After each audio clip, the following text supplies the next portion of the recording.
legends, heroes, and poopy heads. Welcome to the Omni Flash channel, where Omni Flash will take gaming to the next level. Hey guys, welcome back. My name is Omni Flash, and I am your guide to Perfect World Mobile. This video will be the ultimate free-to-play Barbarian guide. So we'll be going through 3 things that you will need to know in order to be the best Barbarian. And first thing will be how to gear, how to get that gear, and what types of gear you need. Second thing, we will be going over the type of skills that you have, plus some secret tips that will help you tank a lot better. Okay, so you need to watch the whole video. I guarantee it's going to be very helpful. You need to like, subscribe, smash that notification bell, and comment below to be entered to win a $25 iTunes or Google Play gift card on October 15, 2020. I may talk a lot about rank gear. However, rank gear is more of a PvP oriented end game gear, and that would be something that you want to get later on. For levels 1 through about 99, you're going to be searching for specific gears with 2 lines of block. Okay, 2 lines of block. You can find it on blue and purple gear. I find it mostly on purple gear. You can even find 3 lines of block on purple gear. Those are super important. See, look at it. These pants right here are so much better than my rank gear. Okay, I mean, if I transfer these stats, block, base HP, dexterity, and then another block, these are good stats. You can transfer those to a yellow piece of gear if you want to, and that will give you the block that you need up to about level up to 119. Up to 119. Once you hit 119, you're going to be having a lot of block. But from level 79 up to 109, you're going to be struggling. You're going to be struggling to have enough block. To have 100% block, it's going to be kind of tough. 79 to 109 is a tough time. After 109, 119, you're going to start to have too much block. And this is the type of stats that you want once you have too much block. Look at these purple stats right here. The purple stats right here, 20% base stats. 20% base stats on this weapon right here is insane. Okay, this weapon has block, has hit, and has attack. But if you look at the block, the amount of block that is on this weapon. Oh, first of all, there are 2 types of weapons for barbarians. There is an alpha weapon, and then there is a delta weapon. It's a little triangle. You want the one with the triangle, which has block. So instead of this pretty bad stats for the weapon, I'm going to transfer these 40% stats. You can transfer. It does cost 10 inheritance stones, and each inheritance stone is 6 ingots. Now these are unbound, so you do get unbound ingots when you buy the monthly card. Okay, you get unbounds. You can save those for this inheritance. Okay, so don't waste your unbounds. You get a few, but all you need is 60 anyways, and then you can make this super beautiful weapon. Okay, it has 40% additional stats. 40% of what, 1800? How much? I forget. I believe it's 1800. It's pretty insane. 40% of 1800. It's got to be an 800 block. Okay, 800 block is not. You can't get 800 block, and you need 3 lines to get 800 block. Plus, that's not it. That's not just all. You also get a ton of attack. So 40% stats. So look for that on all pieces of gear. Or I'm not joking. Now this is a lot of people can do this for barbs, but it's not as super good if you are DPS, because unlike on your armors, having 40% extra defense is absolutely gorgeous for tanks. However, it's pretty bad for DPS. So having these 40% modifiers is great, and you can even transfer that onto your legendary gear. There are a lot of good barbs that actually, instead of recasting, which costs a lot of bound ingots, you can just find some purples, and you get these purples from dungeons.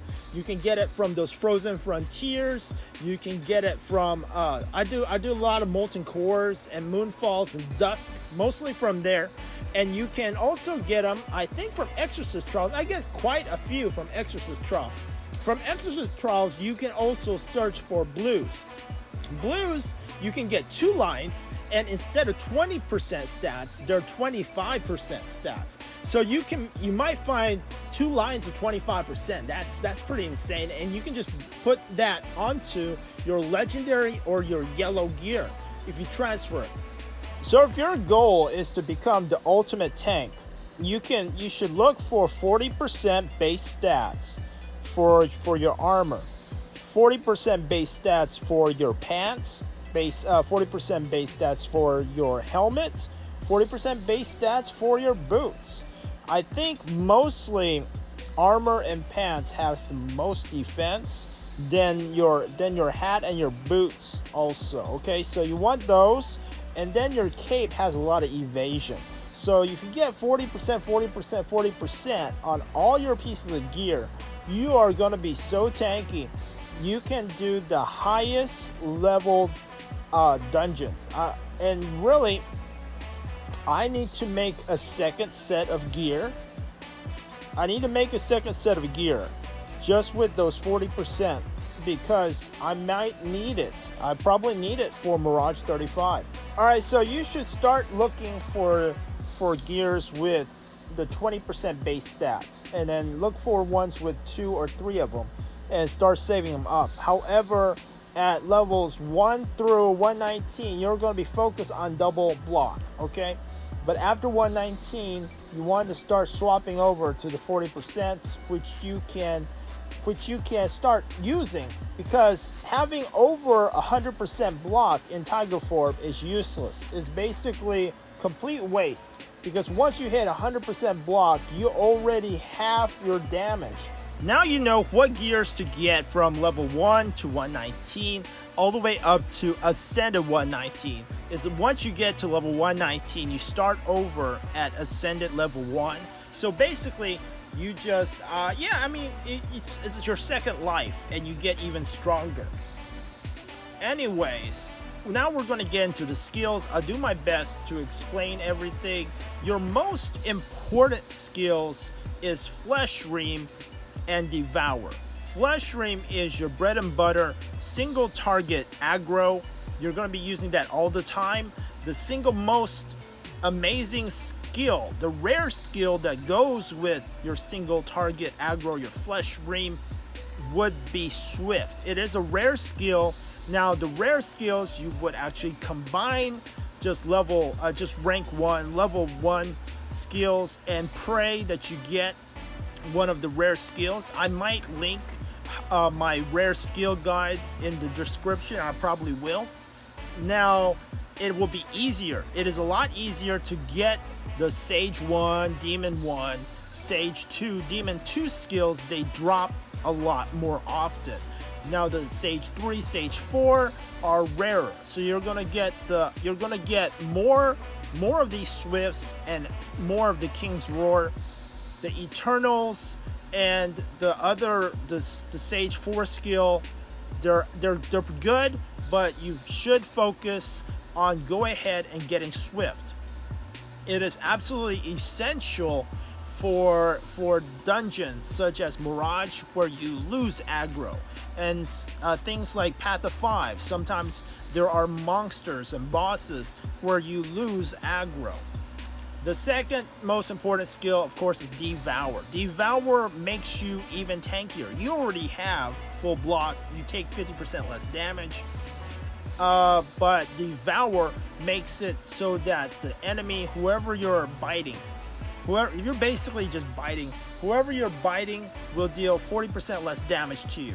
So you gotta always, if it's one tough boss that's hitting you really hard, you have to switch from Flesh Ream to Devour, Flesh Ream to Devour, and then sort of cycle in some other skills whenever you can.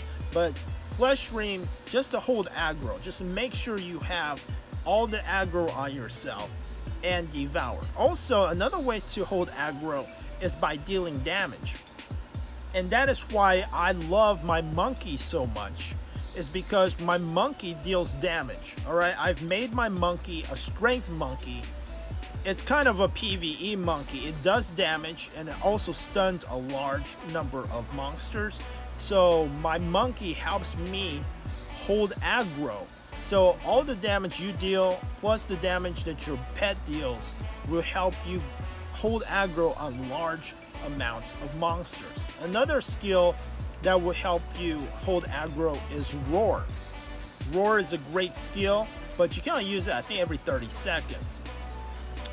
Roar it also slows enemies, so it's also okay for PvP. Roar will slow them and taunt them. Now, one good question for PvP is Flesh Ream, and I believe Roar also will actually sometimes, there's a percent chance, I don't think it does it every time, it will actually grab aggro. So your enemy, for example, you are on the enemy archer and they are targeting your cleric, all of a sudden they will lose target of your cleric and start hitting you. Then they have to try to run around and find that cleric again. So continuously aggro whoever you're PvPing, okay? Just keep on roaring and keep on flesh reaming them, and it will keep the rest of your team alive because they will have to spend 5 seconds reacquiring the target. Alright, so we have Bestial Ire, which turns, when you get to stage 4, Bestial Ire turns into a pool once you get Rage Burst, and this skill pulls all your enemies together. It is so awesome. Inspiration is an incredible buff. It adds 10% buff and 10% HP and attack.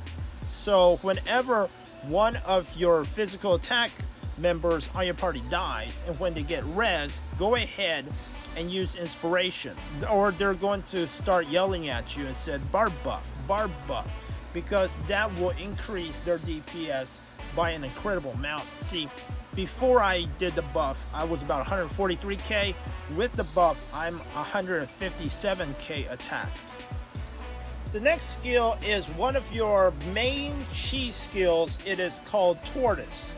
So with the Tortoise buff, you take 40% even less damage. So basically you got block, okay? You got block, which is 50% less damage. You got your Devour, which is 40% less damage. And then you stack another 40% less damage for 20 seconds. I'm using Tortoise right now. You see that big shell? And all of a sudden, this thing hits me and it does no damage. It just says immune. A minute ago, it wasn't doing that much damage anyways. It was doing 2,400. But with so many damage decrease, it just all of a sudden I'm immune to damage. I'm not sure how that works. However, every time it hits me, it says immune. It was doing less than 1 damage or something. I'm not sure. Now, in some cases, you may want to be almost invincible for more than 20 seconds. In those times, you will want a pill, an elixir called Revitalizers. Now, Revitalizers allow you to reset all your skills, including Tortoise, your ultimate chi skill, but you are going to need a full bar of all 4 bars of chi in order to do this. So I do recommend that in some cases, some bosses, very strong bosses, go into that fight with a full bar chi, and you can Tortoise for 20 seconds. After 20 seconds is over, use Revitalizer, and then Tortoise again, giving you 40 seconds of almost invincibility. Revitalizers also are very good if you lose aggro. In some of the hardest dungeons, you can lose aggro. It might automatically reset aggro just whenever it wants. Then you can use a Revitalizer and roar again. Or you can use the pull skill when you get to stage 4. When you get to stage 4, your Be Still Ire, and you use the Rage Burst stage 4 skill, you will be able to pull the monsters together and away from your party. Another pill which you will need as a tank barbarian is Calmness Dew. Calmness Dew increases your HP and mana by 60%. It's very useful if you use a Ragnarok, which halves your HP and mana. You can just use this to top right up, or sometimes in many cases your cleric might have died. If your cleric died, you can use a Calmness Dew, top back up in your HP, and you might be able to finish that boss even with a dead cleric. Ragnarok is one of my favorite PvP skills. As a Sage Barbarian, if you build full defense, you're not going to have any attack. Ragnarok, however, requires HP and mana, so it doesn't require attack stats. Ragnarok is pretty much useless in PvE. Don't use Ragnarok on a boss. It doesn't do that much damage.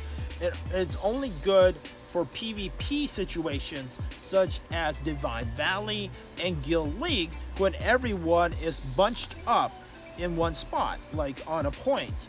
Sometimes you can also use it in Realm War, especially if everyone is bunched up because they're afraid of assassins. If they're afraid of assassins and they're all bunched into a ball, you just Ragnarok into that ball and blow everybody up. Alright, let's take a look at the Sage skills. Tiger Morph and Inferno just makes you run faster. Not so good in PvE unless it's like one of the lords where you have to run really fast. It's good for PvP, so Tiger Morph and Inferno is good for PvP so that you can keep up with everybody. There is another skill that is for Devour. This skill is Feast. Feast is great. You're going to have to just put 1 point into Feast so that it will decrease the enemy's targets. Whoever you devour will have 50% less healing. So I just put 1 point in because even if you level up, it doesn't do that much more damage. Gnaw, I put in 5 points because it will decrease its P defense by 1%. It's not that great. It's just 1%, but I'll put 5 points in.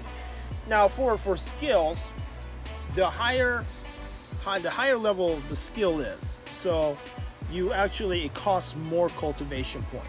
So if you look at this Chi Rage, I already made it 10 points. I like Chi Rage a lot. A lot of people don't like it. I like Chi Rage because whenever you Be Still Ire, I'm able to spam normal attack and just build another bar of Chi. So I'll be able to have enough Chi in order to use another one of my Tortoise skills, or have enough Chi to Ragnarok. So this is a good skill for me. Some other people do not like it. Frighten is alright. It decreases your enemy's P attack. I think I probably should level up some more. I'm completely out of points. This is a pretty good skill. This is like my favorite skill of all. I already told you about Swift. Get it, max it. Overpower has 15% chance of stunning. This is pretty good. I would make it level 10. It will allow you, whenever you Fury Swipe somebody, which is a 15-second skill, you will also stun. Well, I mean, you have a 15% chance to stun, which isn't bad. And then Wrath is also really good because Wrath will help your Fury Swipe remove buffs. So every time you Fury Swipe, now Fury Swipe is a gap closer skill. It's a gap closer, it's a stun, and it also removes buffs, which is incredible for PvP. Not so good for PvE. So if you're interested in PvP I would put points into Overpower and Wrath. Yeah, swoop. So these three skills, swoop, Overpower, and Wrath, they all go together because swoop will reduce the 15-second cooldown on your Fury Swipe, which is your swoop. One more thing about Fury Swipe is that you use this to interrupt bosses. For example, in your Dusk versus Grindmouth, if he ever uses his AoE, you have to interrupt that. If you face Garuda in Apocalypse Valley, she has a Wind of Justice skill which you have to interrupt. During those 3 seconds, go ahead and use your Fury Swipe in order to interrupt those bosses. Alright, Rage Burst. This is the Sage 4 skill. Having 1 point into it is good enough. It will allow you to pull everybody. The damage, if you level it up, is not necessary. Black Shell increases the length of your tortoise. So I would recommend at least 10 points into Black Shell, so you have a 22-second tortoise. And I already explained how amazing tortoise is. So that is very, very important. I will maybe later on eventually have it up to 15 so that I will have 23 seconds of tortoise. We'll talk a little bit about Eternal, one of the rare Sage skills. It's Sage 3. It's a little bit harder to get. It will allow you to tank harder Mirage dungeons. Okay, so sometimes you may be low HP and you might even die while tortoised in a high Mirage. This will keep you alive, and it's pretty good. I'm looking for it. If it's not too expensive, I'll go ahead and get it. Warlust will allow your inspiration to have a higher amount of shield. Having more shield is always great. That will be my next one. I'm searching for Eternal, and then I'll probably get Warlust next if it's available, if I can find it. If you have any questions, I'm pretty sure that this covers most of everything. Go ahead and ask any questions, and I might be able to help you and make another video. If you like this video, please help me out. Like, subscribe, tell your friends about it so that they can be the best tank, because I want you to go from a 0 barbarian to a hero barbarian. I'll see you in the next video.